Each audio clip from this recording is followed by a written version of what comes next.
Hello.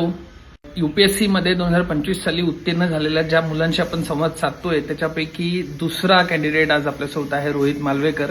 मी आता विद्याप्रबोधिनी च्या boys हॉस्टेलमध्ये आहे, जे आपण स्कॉलरशिपच्या मुलांना देतो. सरसकट सगळ्यांसाठी नाही, पण स्कॉलरशिपमध्ये उत्तीर्ण झालेले विद्याप्रबोधिनीच्या मुलं या हॉस्टेलमध्ये राहतात आणि रोहित आता इथं हॉस्टेलमध्ये आहे. Rohit Malvekar, let me introduce, is one of those rare breeds of civil services aspirant की जे एकाच वर्षी सिव्हिल सर्व्हिसेसमध्ये पण पोस्ट काढतात, उत्तीर्ण होतात आणि simultaneously because of his science background Indian forest सर्व्हिसमध्ये पण पोस्ट काढतात. तर एकाच वर्षी 2 पद मिळवलेला रोहित मालवेकर आपल्यासोबत आहे.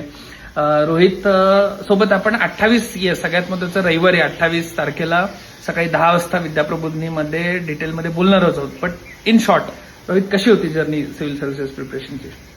फर्स्ट ऑफ ऑल सर, माझं ग्रॅज्युएशन बीएससी अॅग्रिकल्चर मधून झालं आहे. मी 2020 साली पासआउट झालो होतो.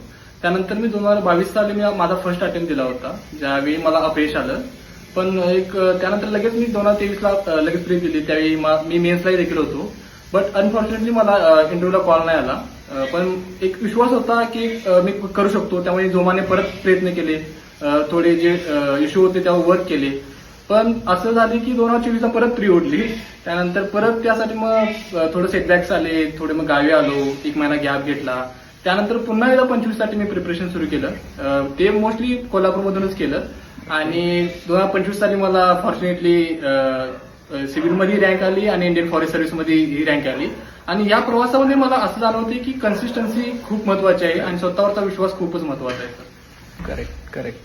हा कन्सिस्टन्सी वर्ड खूप महत्वाचा आहे बघा. म्हणजे बऱ्याचदा अनेक टॉपर सांगत असतात की स्पर्धा परीक्षांची तयारी करणारी, यूपीएससीच्या संदर्भात आपण बोलतो किंवा ते इतरही परीक्षांना लागू होतं की असे सेटबॅक्स येतात. अनेकदा एक प्रिलिम्स नाही होत, समटाईम तुमची प्रिलिम्स होते, मेन्स नाही होत. समटाईम असंही खूप उदाहरण आहेत की जी मुलाखतीपर्यंत पोहोचली पण नेक्स्ट टाइम त्यांचे प्रिलिम्स मेन्स पैकी कुठल्या तरी एका टप्प्यावरती अडकले. तर हा part and parcel of preparation आहे.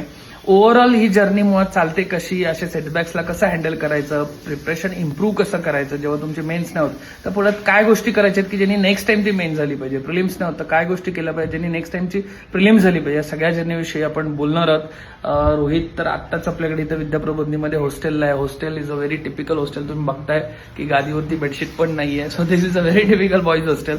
But he is obviously a selected candidate आणि पुढचा परत IAS मिळण्यासाठी त्याचे प्रयत्न चालू आहेत. तर रविवारी 28 जूनला सकाळी 10 वाजता विद्याप्रबोधिनीच्या मेन कॅम्पसमध्ये शाहूपुरी शहाजी लॉ कॉलेजच्या समोर इथे रोहित सोबत आपण डिटेलमध्ये गप्पा मारणार आहोत. भेटूयात तिथे.